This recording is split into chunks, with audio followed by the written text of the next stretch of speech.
At the How time, was that transition? Sorry to interrupt your story, but how was that transition after 5 years in the service, and particularly what you'd been through, transitioning cutting it back to off, transitioning back to civilian life? Was it much of an adjustment for you? it was a horrible Was it? adjustment. Yeah. I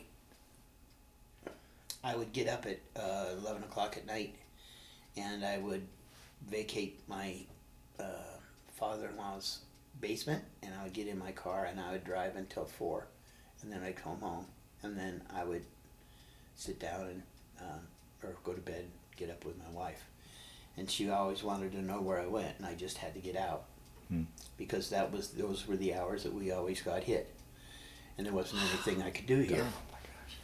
So that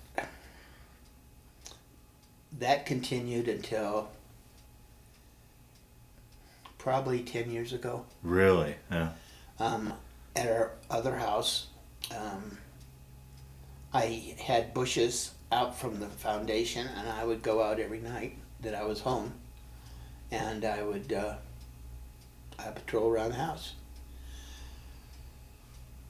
Then I'd get in the hot tub, go to sleep, wake up when I got cold, go to bed. You know, there's just some things you don't get over. Yeah. Right. Fair enough. I had I had guardian angels that just were phenomenal.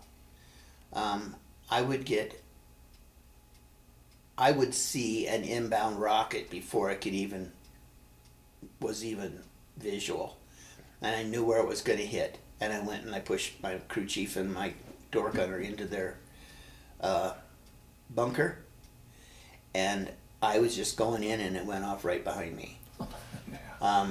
I saw one coming, gonna hit a fuel truck up at the end of the revetments. I ran up there, and Chris was fueling his Charlie model, and I disengaged the PTO, put it in gear, and I drove his double tanker off and around, pulled the hose out of his hand, and drove it clear around over to the north or east, no, the west side of his revetment area. And he was standing up just screaming at me, and a rocket came in and took out the ground right where So you're that truck visualizing was. these things way long before they. Long before they happened. Wow. I had another time I was asleep, and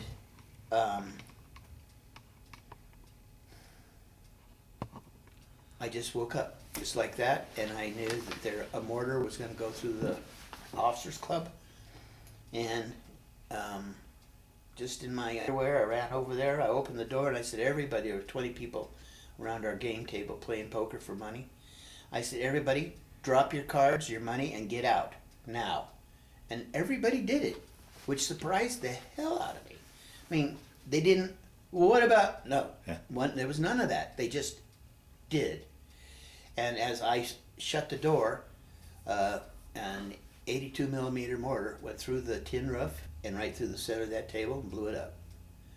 So there were a number of things that play on your mind. Yeah. That, one, help you get through life. Right. Two, help you get through military life and a conflict.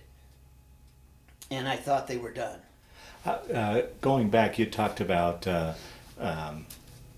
to took about 10 years to get, or 10 years ago that you stopped having nightmares and such. What do you think brought that on to ease that? Drugs. Oh, really?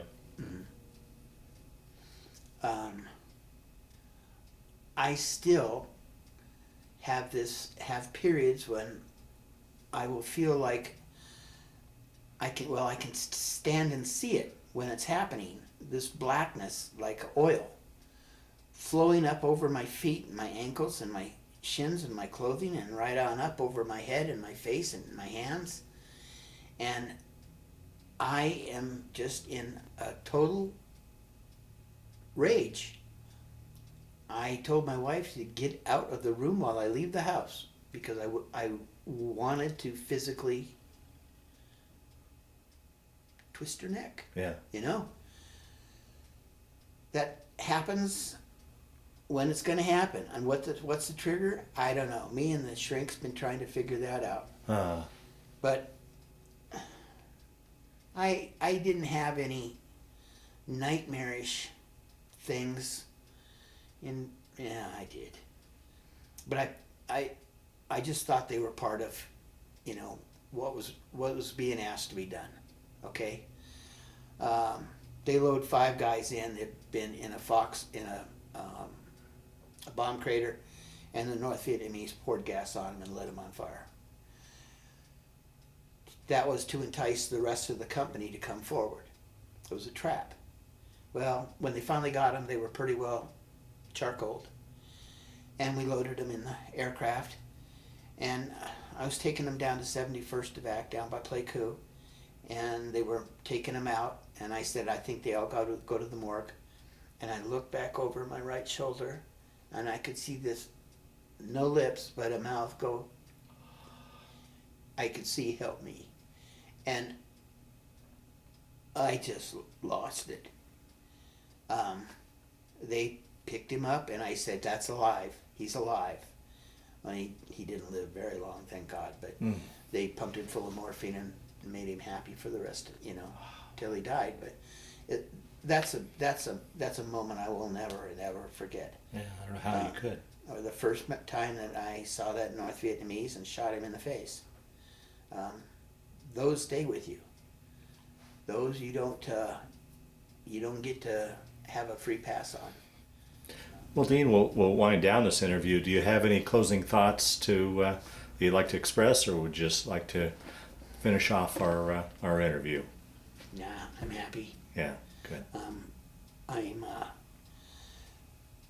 I went on this honor flight, and there were 32, I think, World War II, and one was 94. She turned 94 on our first flight over there, and for our flight back, and then the rest were split between Koreans and Vietnam with Purple Heart, and there were 32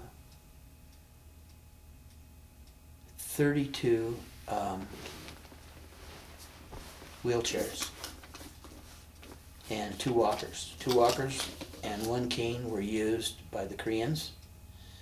All 32 of the wheelchairs were used by Vietnam vets. And the 94-year-old woman, her granddaughter, on about halfway through the deal, asked if she could use a wheelchair for her grandma, and she did.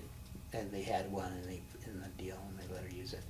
But how can people who are 95 years old walk up and down a hill when most of us can barely stand and without losing our balance? Food for thought. Yeah, right. Go Orange. Yeah. I think. Well, Dean, I want to thank you for sitting down to tell your story today. More importantly, though, I want to thank you for your service to our country. Well, it was my pleasure to serve, and it was my pleasure to use up all your film. I love to talk.